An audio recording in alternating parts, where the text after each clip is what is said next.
Okay, so I'm going to start with a homework problem. This is 6D from the first homework, 1.1. And it's to solve this system here. So just to get some definitions, can someone tell me the dimension of this system?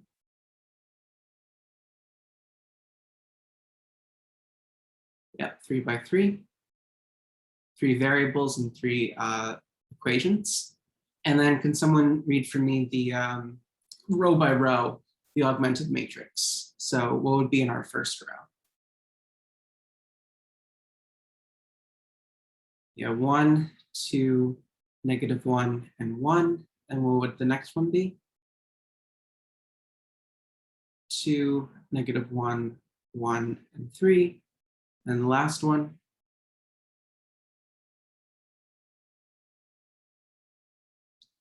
-1, 2, 3, and 7. Cool. And by the way, you don't have to draw these dotted lines like to make it a grid. But the beginning might be good to do so to get practice kind of drawing the matrix. Okay, so in our working algorithm, which we'll kind of discuss more later, which entries do we seek to eliminate in our first step? You can give me maybe index number, maybe the A subscript. So step 1, eliminate which entries? 2, 2 would be this entry here. Is that what you mean? 2, 1, yeah. So 2, 1 you want to eliminate. And what's the other entry you want to eliminate? 3, 1, correct.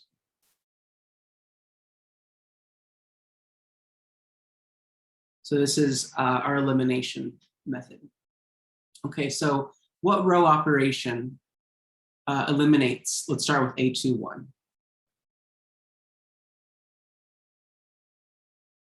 What row operation? So what do you do to row 2? You're going to add something. Yeah, you're going to add -2 times row 1. Now, how can you see that? Is that row 1's first entry is a 1. So to eliminate the 2 here, -2 times 1 is 2, and then adding that will eliminate. So, so what would the new row 2 be? So first would be 0, of course. And then what happens to this entry here when you do that operation?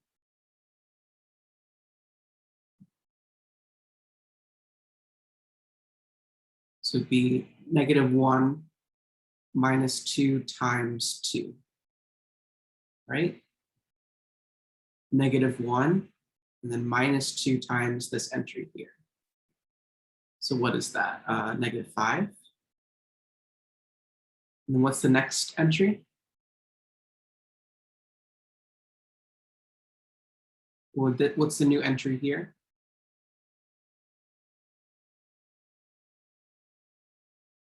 You can see what I'm doing.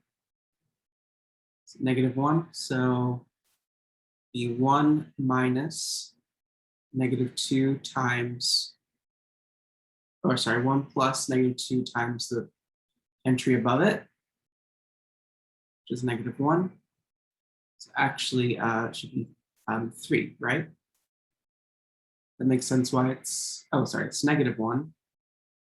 So it's -1 plus 3, which is 2. Everyone see why that's true?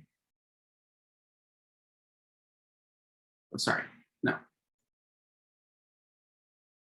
So you have the entry here, which is 1, and then you're adding -2 times the entry above it. So it's 1 plus 2, which is 3.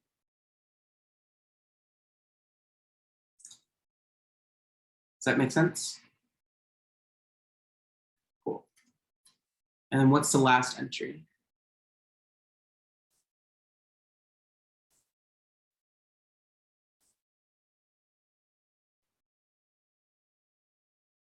One. So it's 1 plus What zero? 2 times, that is, actually it's -1, right? Oh, there's a 3. It's positive.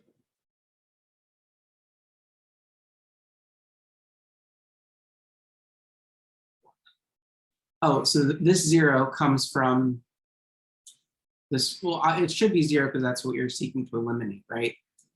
So this is 2 minus or plus -2 times the first entry, the row 1 entry, which is 1, that makes 0.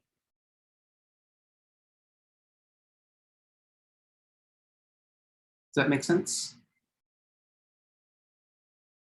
Okay. 0, -5, 3, and 1. And then for the last one, then what row operation eliminates the -1? Yeah, it's row 2 or 3. It's an easy one, just add them. Okay, so this is 0, and then add them, you get 4. Add them, you get 2. Add them, and you get 8. Okay, everyone agree with that first step?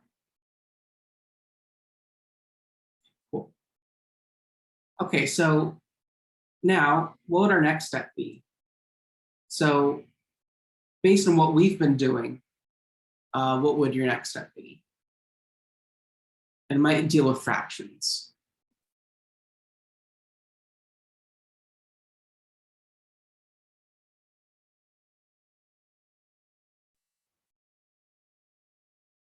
Yeah, so the goal is to get rid of this variable here.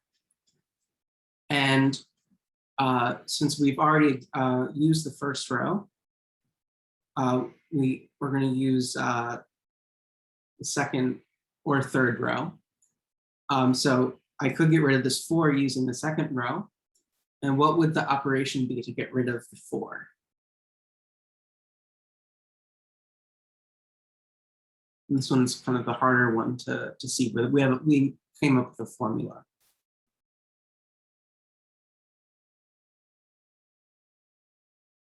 So pretty much you're saying, what do you multiply -5 by such that when you add it,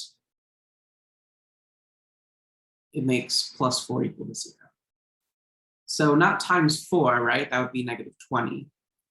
But maybe, so first of all, right, you want to get rid of the 5, right? Oh, yeah, so you could times 4, but you also could divide, right? So if you times 4, but then you can divide by 5, right? This gets rid of the 2 5s, and then you have a multiply by 4 minus 4 is 0.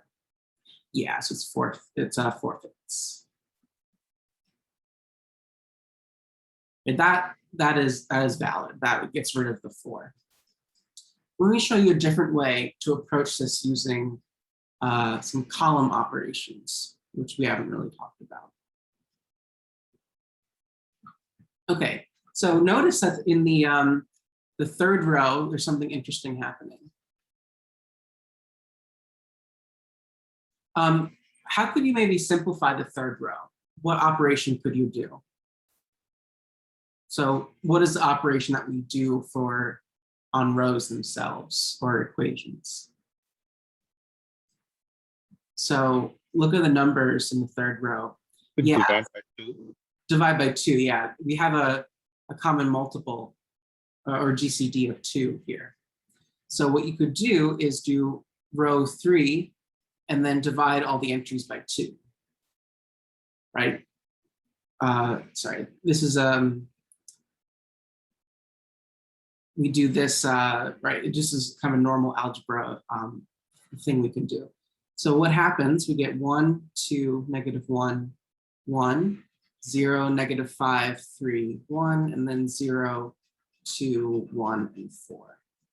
Now, why is this interesting? Is that notice that when we were doing the original row operation, we had this nice 1 here. right? Why was it nice to use the 1 here? It makes everything easy, right? All you have to do is, multiply by the negative of the entry, or add it by a multiple of the negative of the entry. So what we can do is, a neat trick is we're going to move this 1 position here into that position. So we're going to move A 3, 3 into A 2, 2, which will allow us to eliminate. Where'd you get 1/2 row 3? Oh, so notice that there is a GCD, common factor of 2, LCM of 2, right? So if imagine this as 4y plus 2z is equal to 8. So you just divide everything by 2.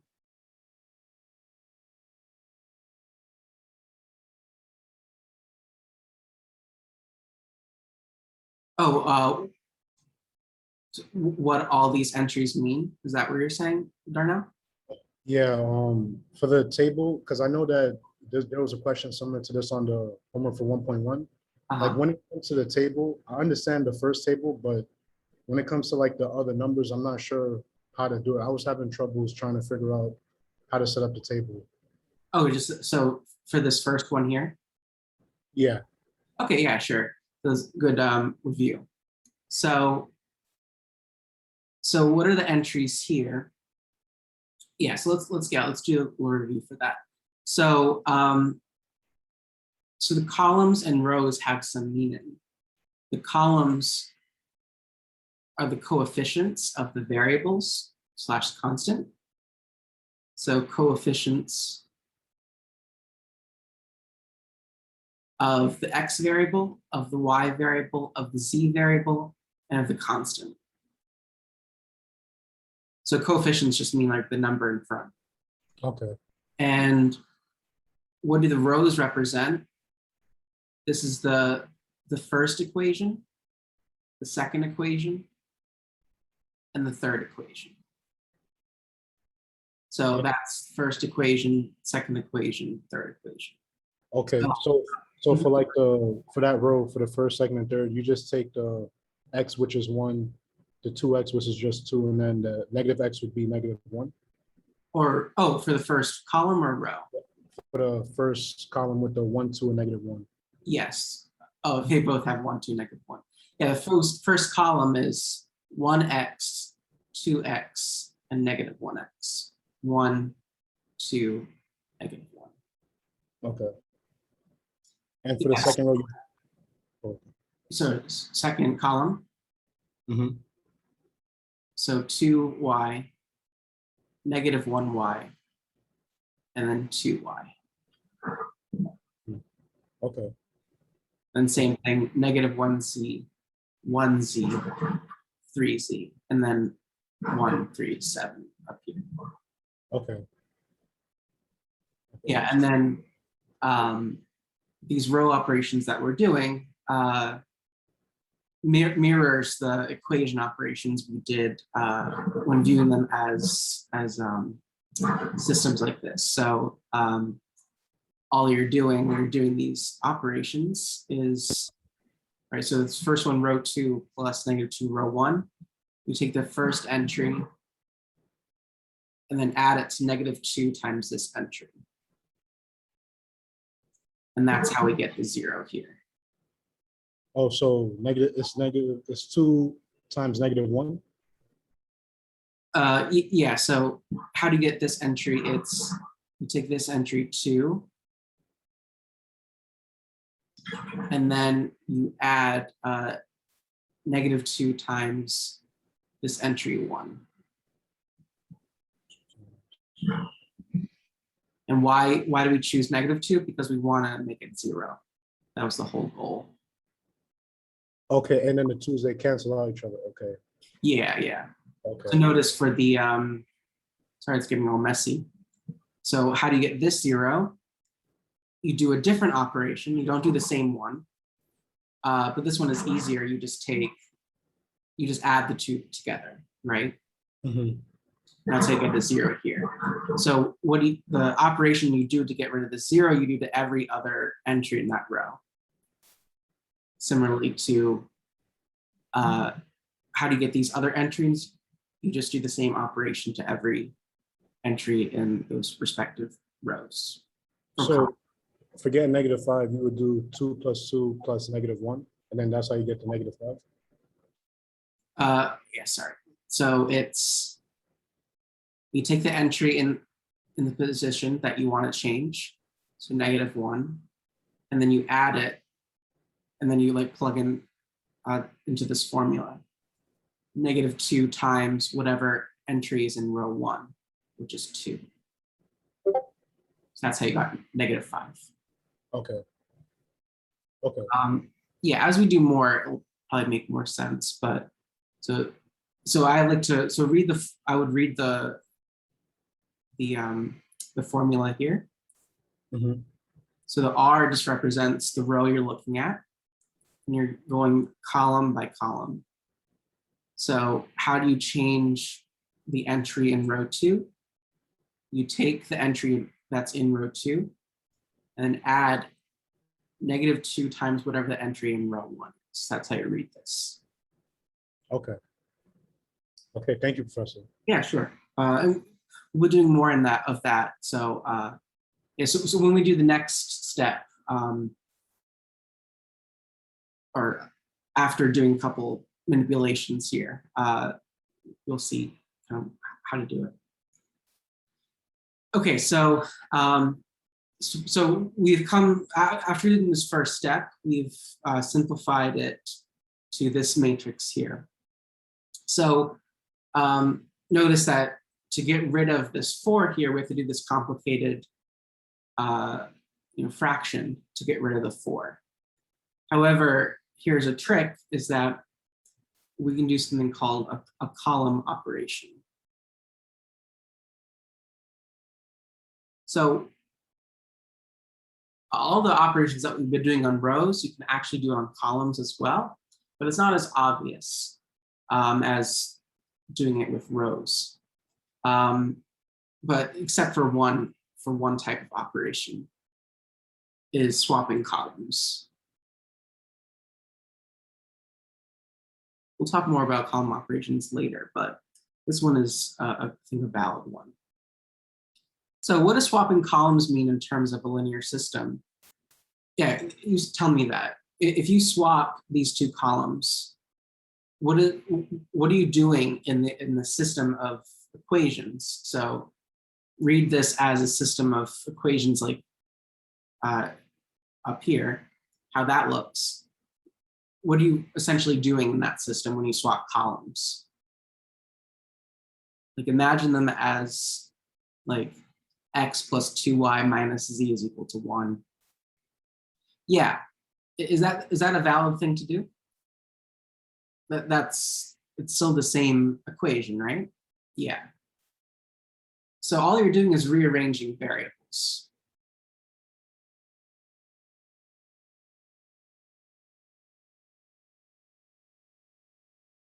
Can someone tell me a column swap that you cannot do? There is one swap that you can't do in this matrix.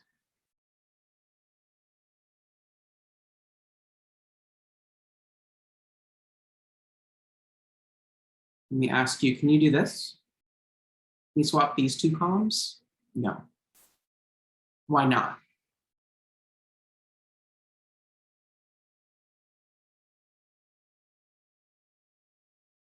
Yeah, there's a couple of reasons why you can't, right? So imagine if it was like in the equal sign, right? If it says -z is equal to 1, what would happen if you swap these? If you turn this into, let's do it down here. Not swap over the augment. Right, it's just not true. X plus 2z minus plus 2y minus z is equal to 1 is not the same as x plus 2z plus 1 is equal to negative Z, right? That's not true. Right? What would be true if this was -1 and that was plus Z, right? So you cannot swap over an augment. Not associative, but the other one, commutative. Yeah, so you can swap these by the commutative property of addition, but you cannot swap over the augment. So this is kind of why I'm reluctant to kind of mention column operations in the first place, but I think swapping is fine to make calculations easier. But you do have to be careful. You have to keep track of your variables.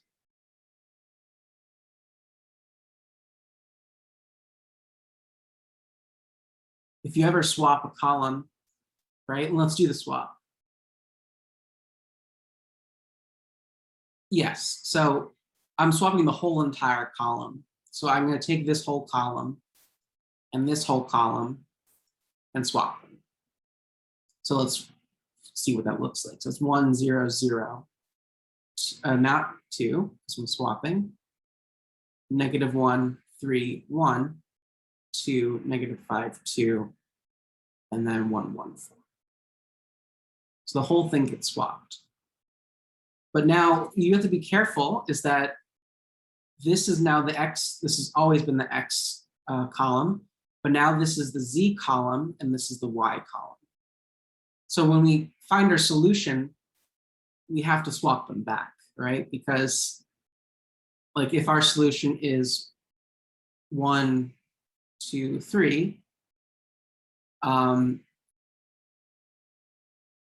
this should be the Z variable, this Z position and the Y position, right?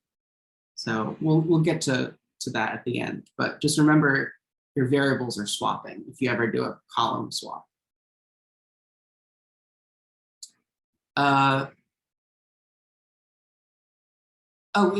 It's not necessarily alphabetical. The fourth variable, if there's a fourth variable, it's usually W, which is the other direction. X is usually the first variable. That's why sometimes when you get to higher dimensions, you might just want to say X1, X2, X3. Yeah, like that, which might be easier. So yeah, so swapping, just remember that swapping rows, you don't have this problem where you rearrange your variables, but when you swap columns, you do have to be careful. So what's the whole point of doing this is that doing this allows us to swap rows now to get the 1 in the first position. You do not need to swap at all. The only reason why I'm showing this is that doing this will avoid a fraction. I know I mention this because it's tempting to do column operations and column swaps, but a lot of this is just to say that like it's a dangerous thing to do, but that you can do it. Oh yeah, you can use the third row and not the second, but you still have a fraction. You still have a fraction to deal with. Well, yeah, that would be the next step. Is that now that you have a 1 in this position, you can row swap.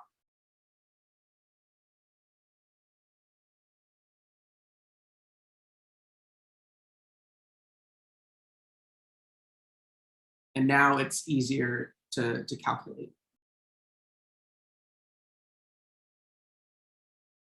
Does that make sense? It's easy. What is this? Does that make sense? Now it's easier to see what the calculation must be. What is the row operation? What are you changing row 3 to be? This is the new row 3, remember.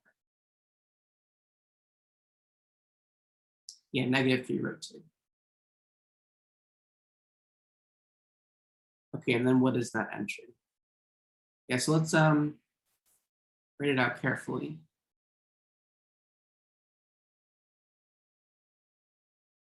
Okay, so this entry going to be 3 from here, and then plus this multiple times the entry in row 2. And that makes 0. So that's this.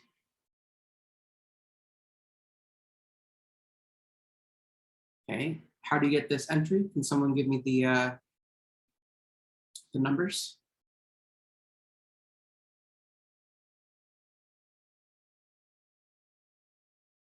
-5 plus -6. -5 plus -3 times 2, which is 6.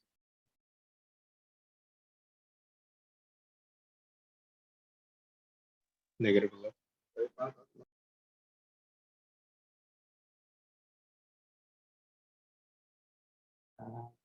So this is -11. And this last one,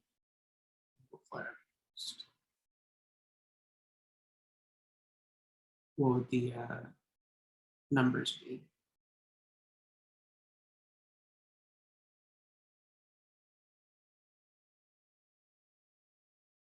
How do you get the last number? Yeah, 1 from here, that's row 3, plus, yeah, -3, which is our original, and then times 4. Just here. So row 2 entry. So this is -12, -11.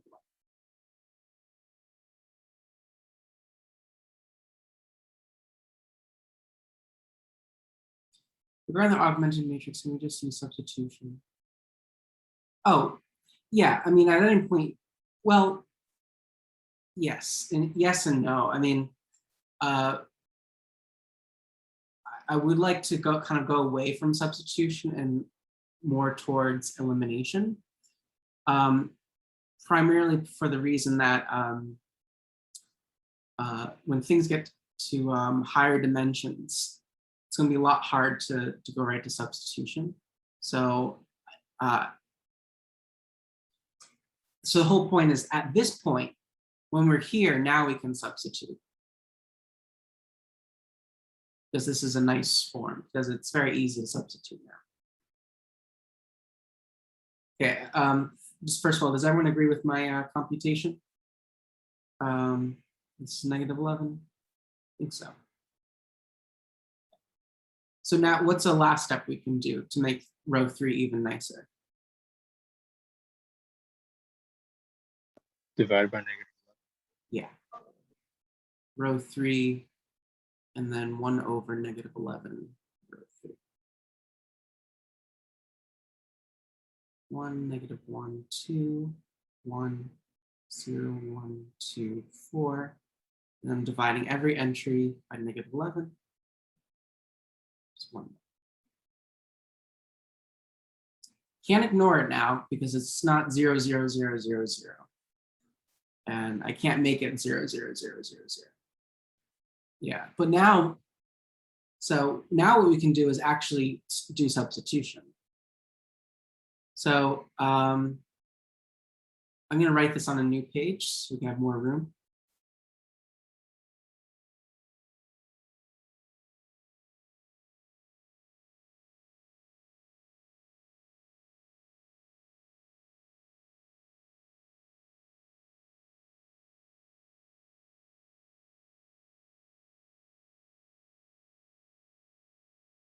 Okay, so why is this form is useful?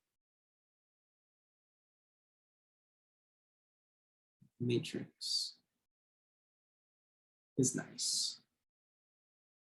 So essentially, we've eliminated enough.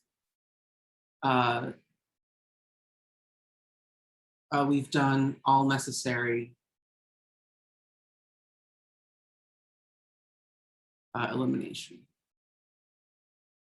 Yeah, now we can back substitute.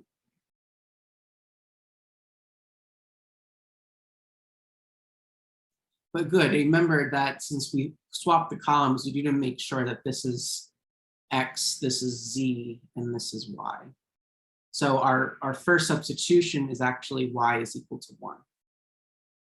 So now that Y is equal to 1,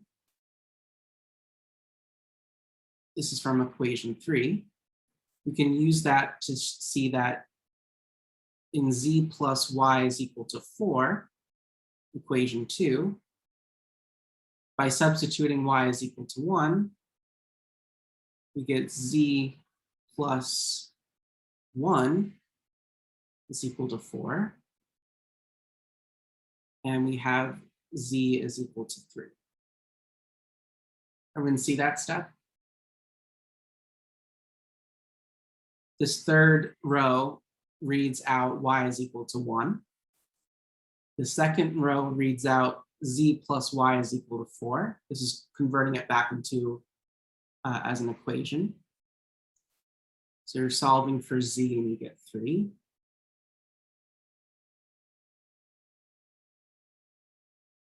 You do not need to remember that you swapped rows. That's the nice thing about row swaps, is that you don't care about the original equation.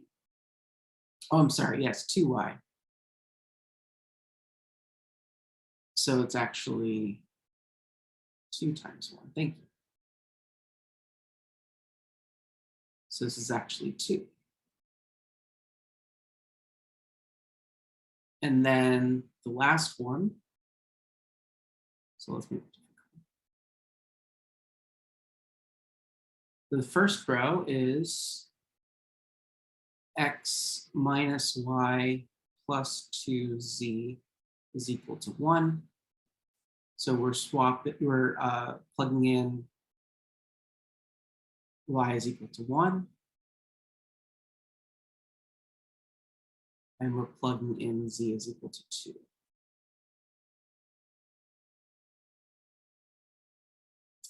Ooh, thank you. See, this hard thing about column swapping is that forget where the variables are. So this is Y to Z. No, I did it again. This is a Z. This is a Y. Thank you. This is why column swapping is can be confusing. So minus Z, which is 2, and then 2 times 1. So that's X is equal to 1.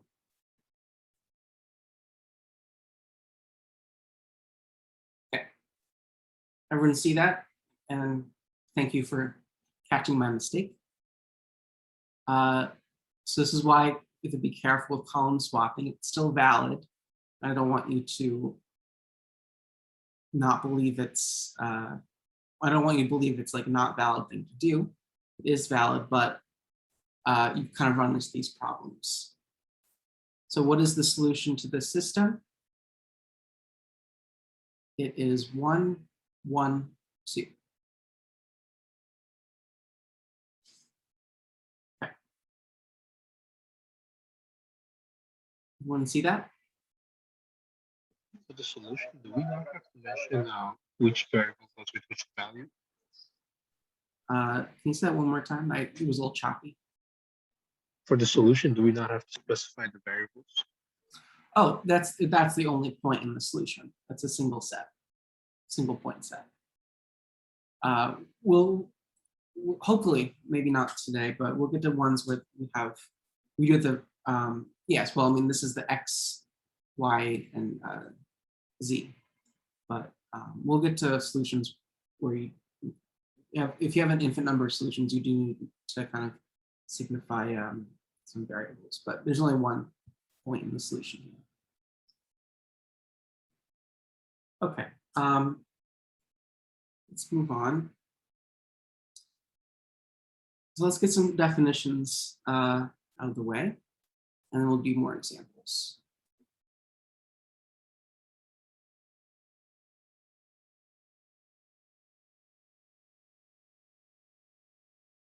Okay, so just I'll give an example, the definition of strict triangular form matrix of a matrix and why it's nice. So a n by n system as an augmented matrix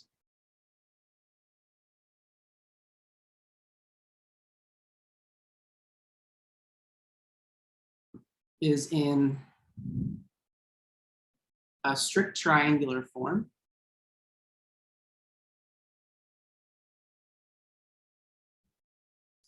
if the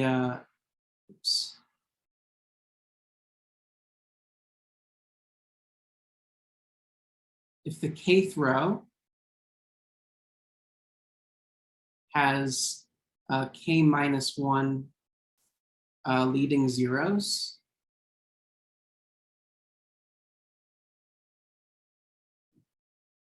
at least, and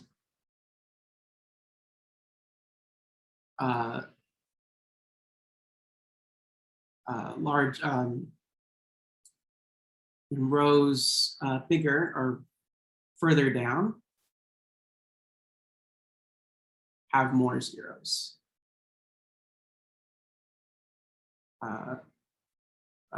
Leading zeros.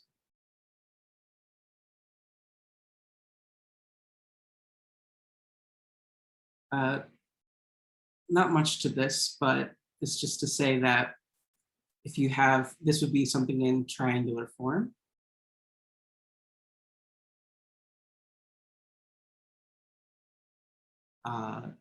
D, E.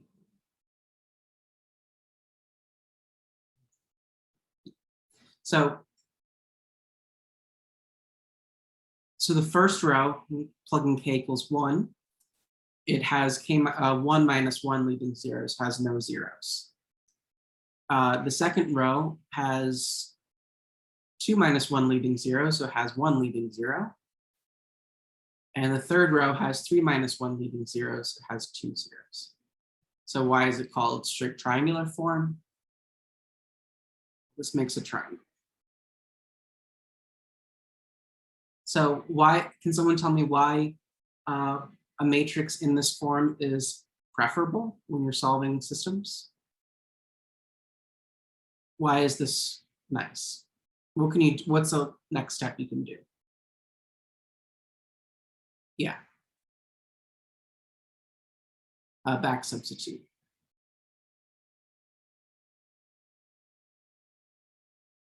Right, there's nothing else you need to do. Nothing else you need to do.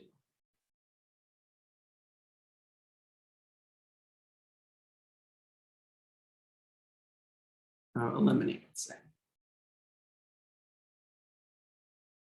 So notice that in the previous example, this was in strict triangular form.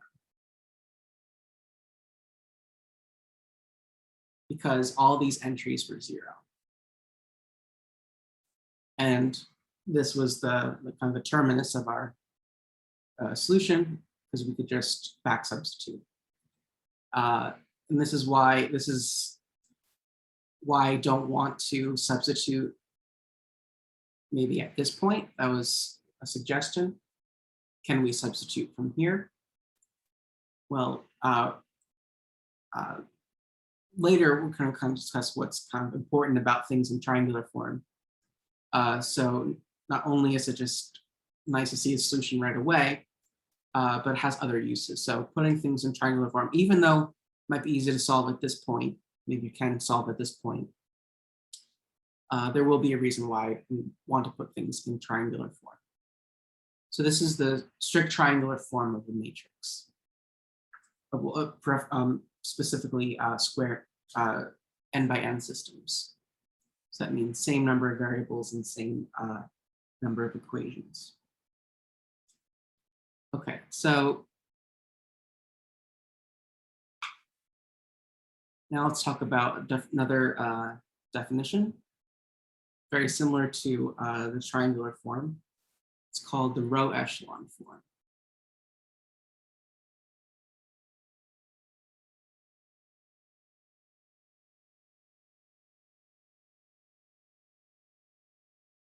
Okay, so this is for general matrices, so it can be n by it can be kind of rectangular dimension matrices, and it doesn't even have to be about augmented matrices. It could be matrices in general, which we'll talk about later.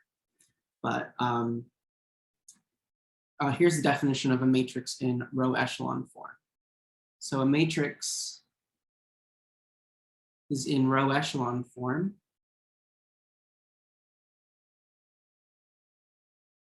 if, and then here are the conditions. The first non-zero entry is 1. So first of all, let's just kind of back up. This satisfies that condition. The first non-zero entry is 1 for this matrix. Second condition,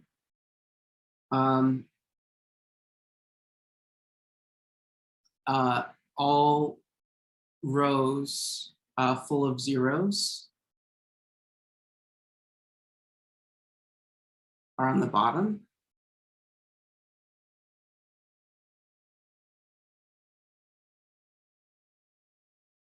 Yes, the first non-zero of every row needs to be 1.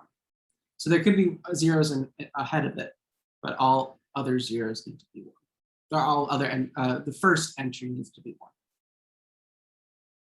of every row, yeah.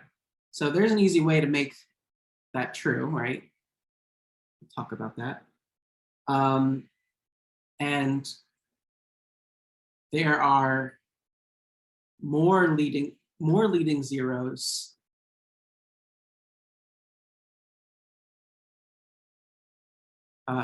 in lower rows. So it's equal only if both are all 0.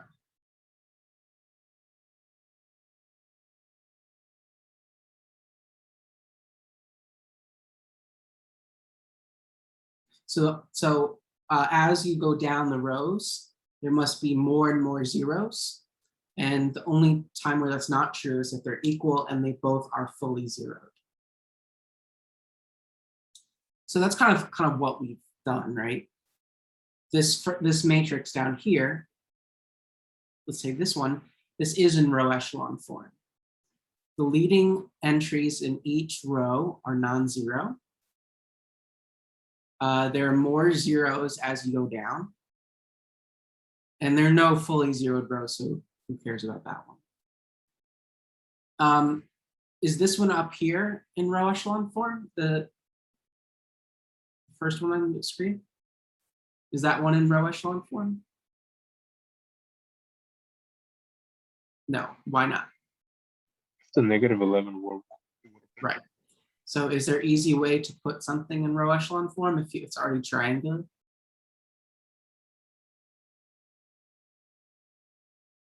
Second rule, oh, so if you have a row with all zeros, it must be at the bottom. So just row swap it to the bottom. That's all it means. So don't worry about it too much. Yeah, if you have something in triangular form like this, how do you put it into row echelon form? So this here, by the way, is in triangular form. How do you put it into row echelon form? I mean, it's the step that we did, right? Yeah. The division? Yes, you can always just divide by that leading entry, and that will always give you 1.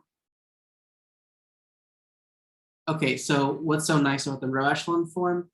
Well, I mean, as we've done in this example, it's easy to back substitute. And it's nice, like maybe to a reader, this is a very nice nice matrix that would be very easy to back substitute. There are other forms that kind of are based on the row echelon form, that why and why the ones are nice maybe will come later, even more why they're nice. Yeah, go back to the rules. Yeah. So essentially think of it as triangular form where the leading entries are 1. And if there's ever a 0 row, it's at the bottom. So I could even write that out.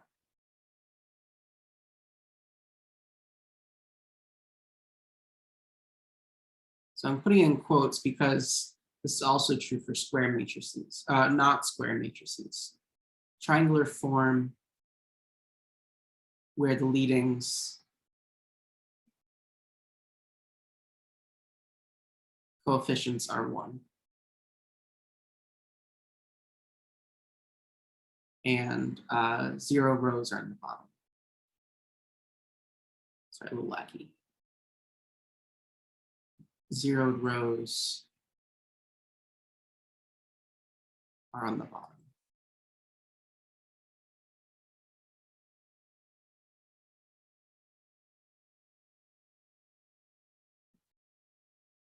Is that okay?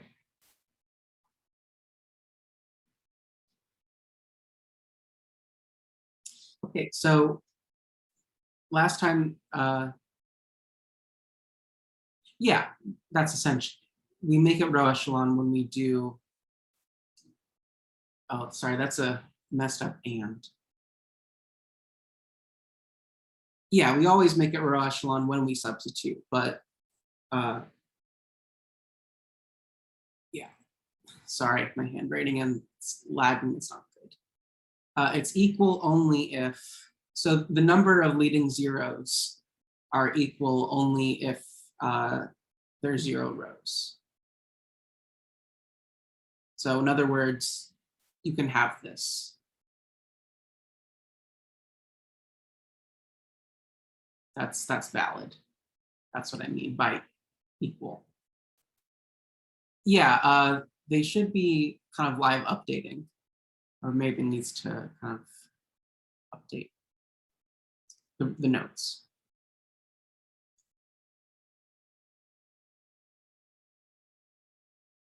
Okay, I don't worry too much about the definition. As when we do practice, we'll kind of get the idea of what row echelon form looks like. So let's just, we can do it by example. But first, let's talk about the algorithm to put something in row echelon form.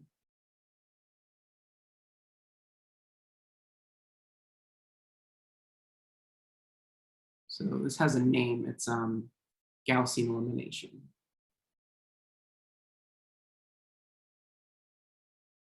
We know what this algorithm is. Well, we talked about it last time, but it's kind of what we've been doing naturally. Okay, so here's step 1. So it's kind of a rehash of last time. Look at first row.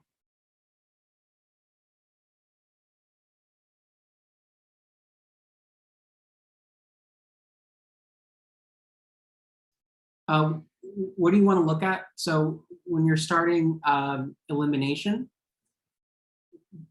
what are you looking at in the first row, first entry? What's a problem?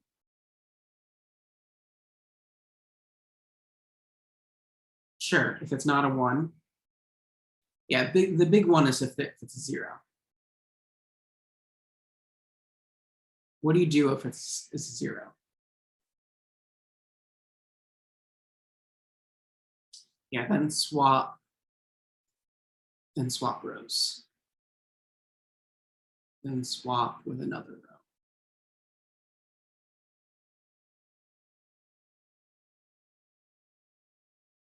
Yeah, so that's the other one. If it's not a 1,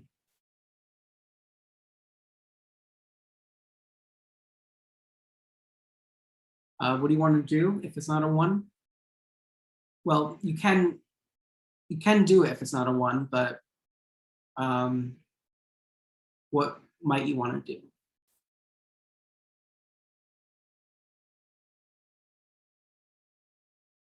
Yes, there's a couple things you can do. Divide to get a 1. You can swap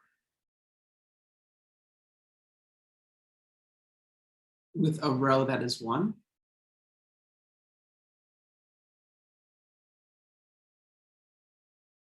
Or you can just leave it as is and use formula. Use the fraction formula.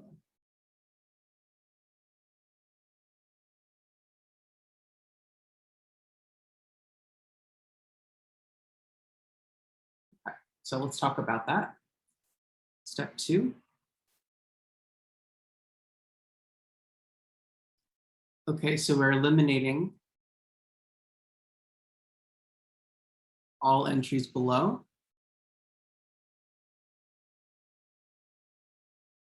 What is the operation that eliminates all entries below? So what do you do to row I?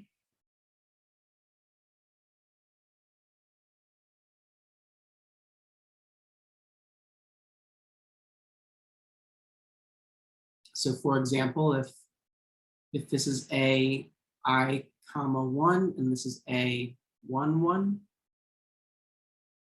what row operation eliminates it?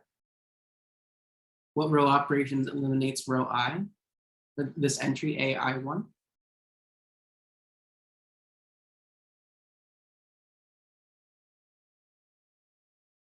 So how do you get rid of A11?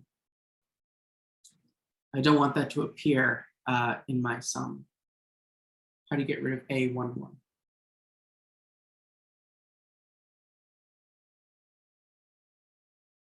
So you want to divide it out, right?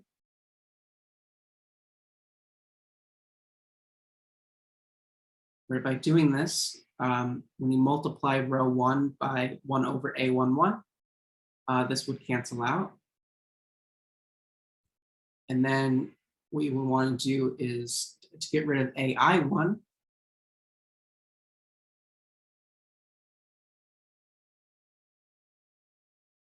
you would want to multiply by negative AI1. So if you remember, this was like, if you have, say like B and C, how do you get rid of C? You do C plus negative C over B, row 1, right? I remember this from last time.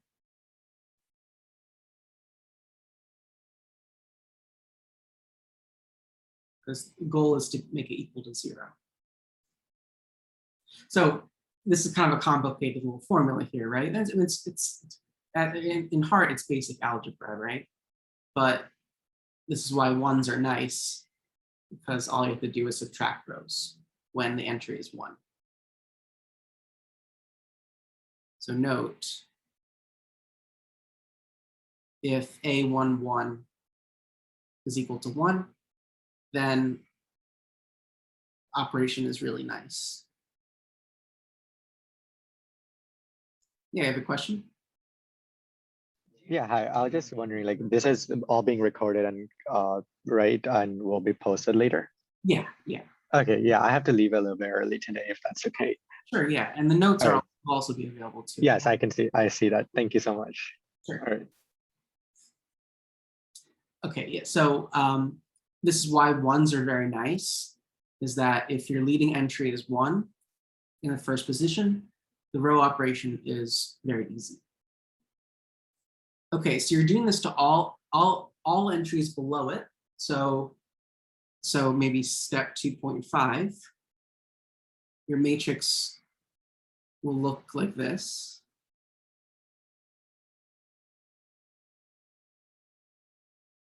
A1, 1, and then all zeros. And then maybe other stuff here. But that's the general form after this first iteration. Make sense? So you're doing this operation to every single row. it's really what we've been doing, but kind of making it more general. Okay, now our step 3 is we're going to ignore first row and first column and continue the algorithm.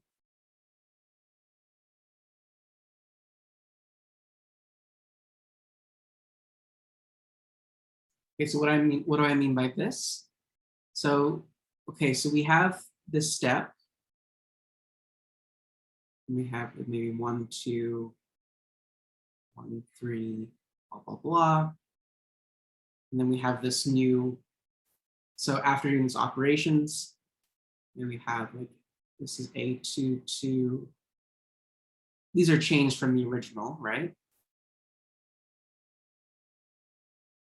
So what we do is we ignore the first column and we ignore the first row. So now you have a smaller matrix to work with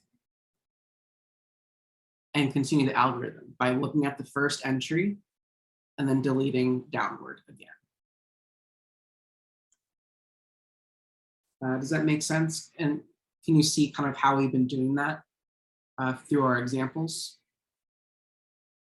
Okay, so of course it may seem very abstract right now, but as we practice, this will kind of make more sense. Okay, so maybe step 3.5, if any row is completely zeroed out,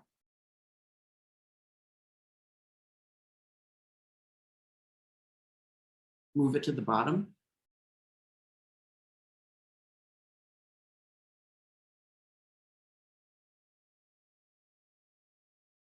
We'll need to do that anyway, right? Because if you have a zeroed out row, then you need to row swap at some point in your algorithm. So this is saying that if you have a row that's completely zeroed out, just put the row swap to the bottom. So this is kind of a semi-step, because your algorithm will always, you'll end up, the zeroed row would always be in the bottom.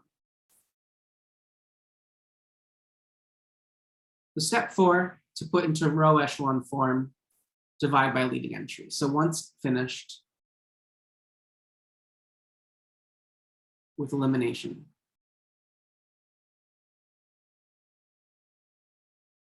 you divide by leading entries. This gives ones. This yields ones as leading entries.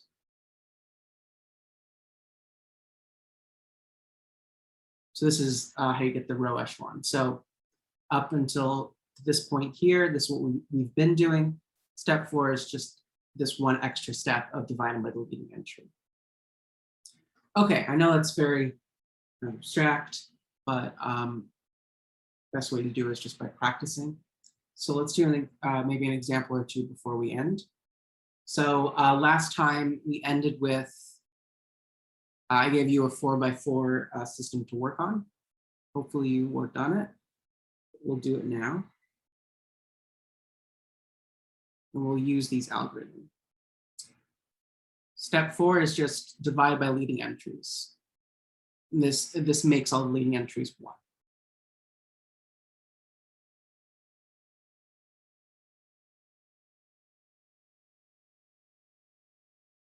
Is that okay?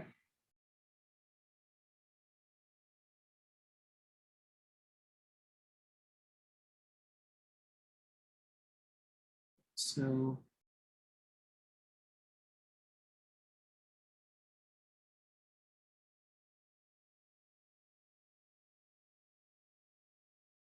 okay. First of all, can someone tell me the augmented matrix for this 4x4?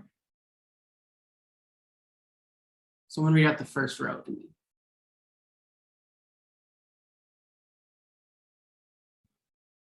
0, -1, -1, 1, 0. I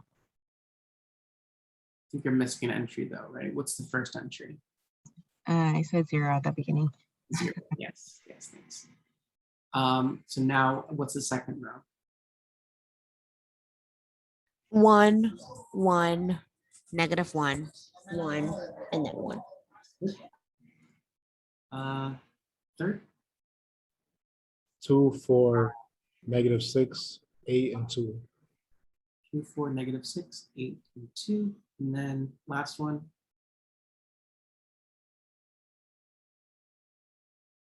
I think you're missing some negatives there, Juliana. There's -x, -y, -z, -w, and then -1. Oh, sorry, the second row, yes, is 1, 1, -1, 1. Okay, so first of all, let's talk about some maybe, call them quality of life steps.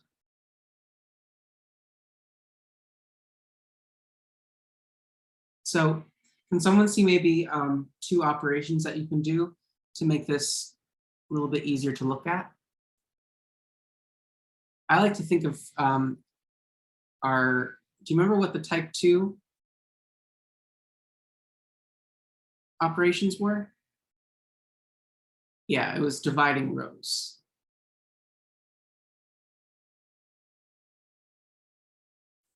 I like to think of the type 2 as just kind of making things a little easier to work with. Yes, the second row can be divided by, the third row can be divided by 2.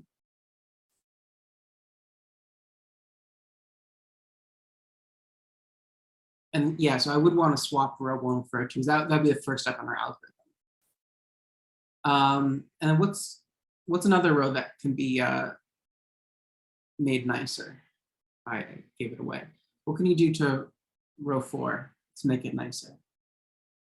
Yeah, just divide it by -1. So let's write that out.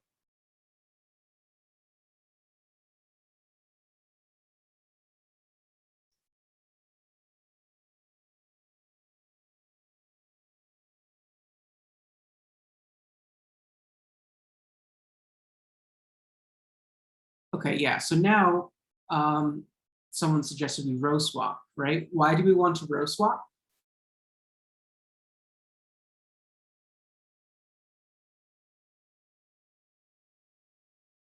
Yeah, we got a 0.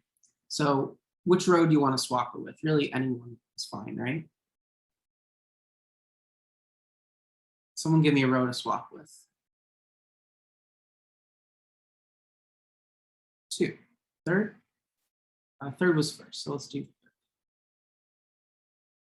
I like that you did third, right? Because if you swap it with the third row, you won't have to deal with 2, 3, 4 after the first step in the algorithm, right? Well, maybe that will be nice.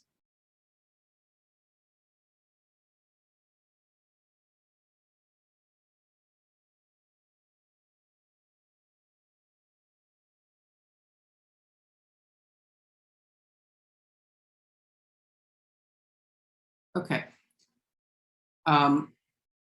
What are the operations? So there's already a 0 in row 3, so we don't do anything to row 3. So the operations are nice, right? What are the operations?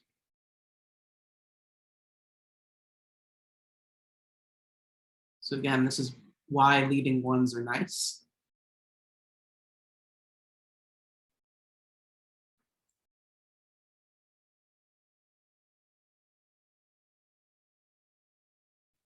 Anyone got the operations? Let's just write row 2 minus row 1, right? Yeah, subtract row 1. Row 4 minus row 1. So not too much calculation we need to do.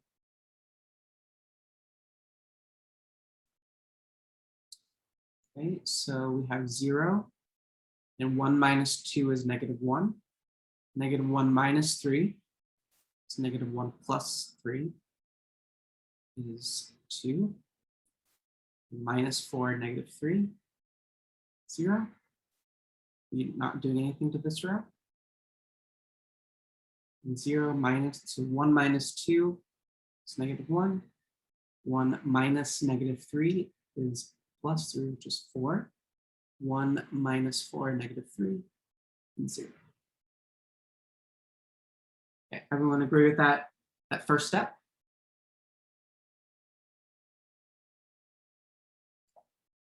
Now what's our what's the next step in our algorithm?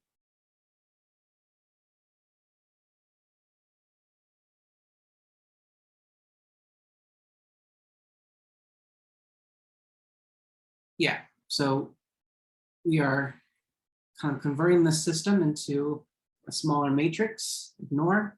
Now we're going to take our second row and then delete down. So we could make these ones, but -1 I think is fine. You do the same operation, right? They're all -1s here. So you do row 3, then row 3 minus row 2, row 4, row 4 minus row 2. Right, they're the same value, -1.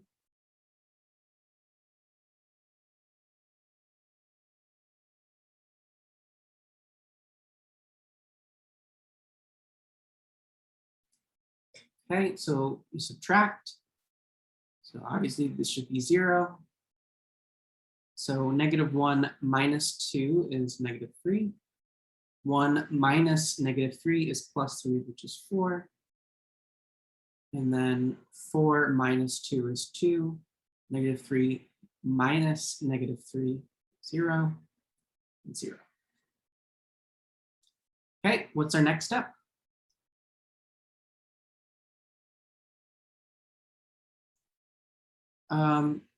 Well, let's continue let's pretend that we don't know what these are and just continue the algorithm, right? According to our algorithm, we're not done. And we don't need to column swap.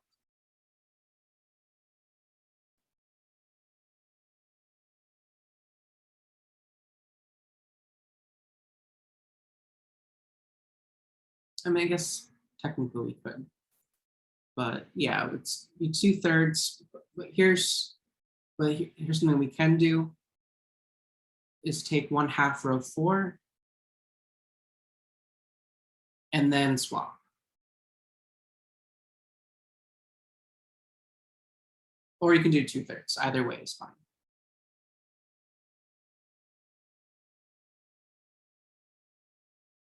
What's nice about this is that there's a lot of different ways of approaching it. We can do it at the end. We can do that now, but we don't really have to.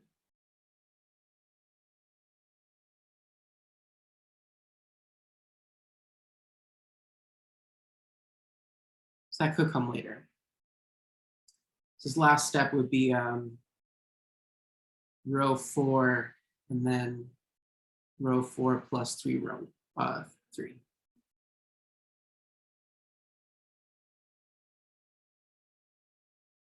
So at this last step, then we can change the -1.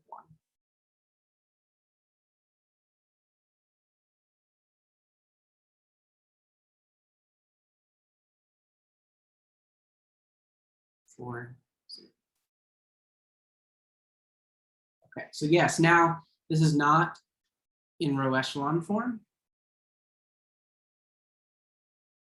Yeah, how do you make it row echelon form? So we have completed the algorithm, right? We can't do anything else. How do you make this row echelon form? Yeah, divide row 4 by 4, and then what else do we need to do?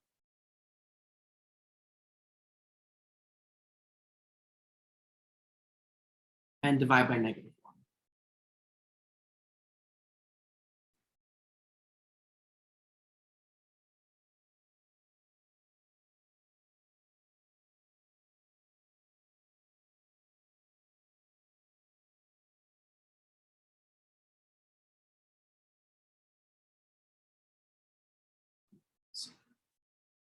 All right. So I'll let you back substitute. So I want to do one more example, or at least set up an example. For I don't see you for like a week. Right, so you have this statement says z is equal to 0. And this statement says w is equal to 0. So this would imply that y is equal to 0. Right, and then this would imply that x is equal to 1. So I just did it for you. But work that out. How far up do you want me to? Is that okay?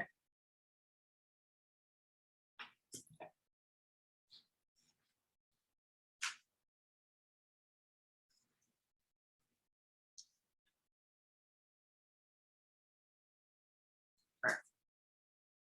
So just to set you up with one more type of problem.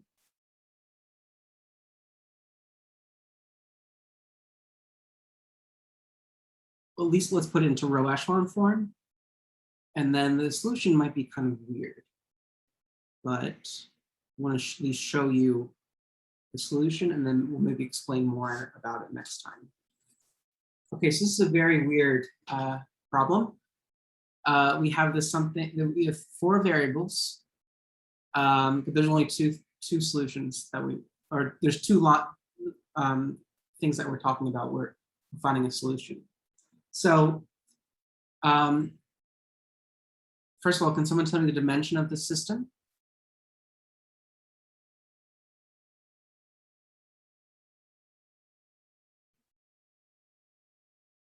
Two by 4, yeah. And then what's the coefficient matrix?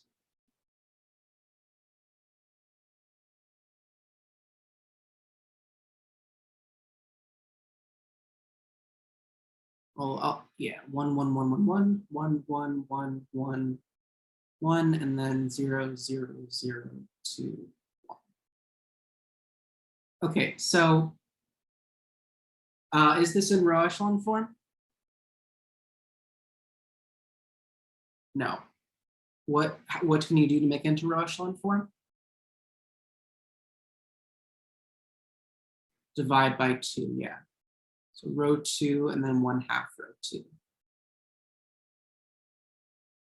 So otherwise it is in row echelon form. Even though now it's in row echelon form. Even though there are a lot more zeros here, that's fine, right? There are more leading zeros in the bottom than there are in the first one, and the leading entries are 1, so that means it's row echelon form. Okay, so now just to finish it off, before I don't see you for a while, we have w is equal to 1/2 by the substitution, and then by back substitution we have x plus y plus z plus 1/2 is equal to 1. So x plus y plus z is equal to 1/2. So what is the solution to the system? It's all x, y, z, w such that w is equal to 1/2 and x plus y plus z is equal to 1/2.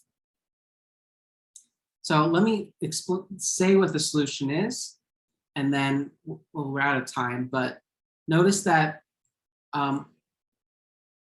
z has to equal 1/2 minus x minus y. And that's all you really care about. But x and y, these can be anything.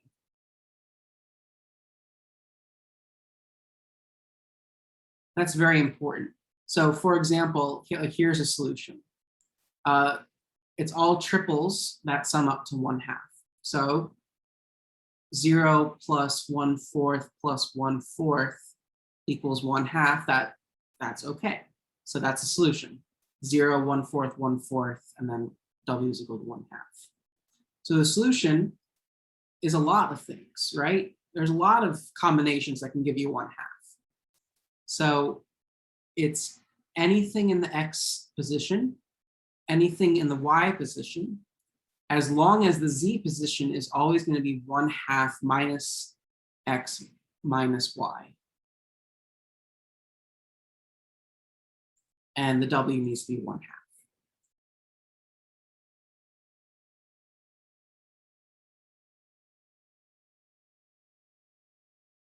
And for reasons we'll talk about next time, we'll use the Greek letters alpha and beta for that.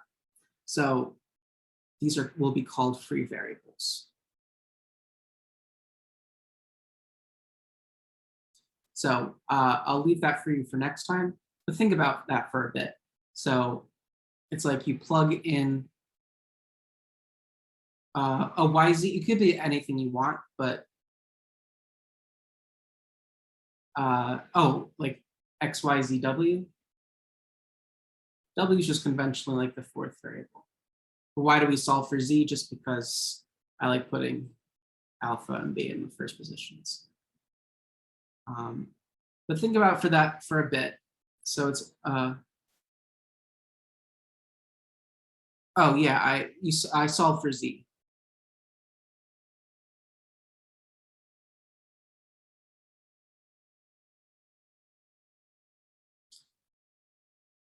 Why knowing the value of Z is significant? Well, you want to know a solution to the system. So this is saying that the Z position must equal to 1/2 minus the X position minus the Y position.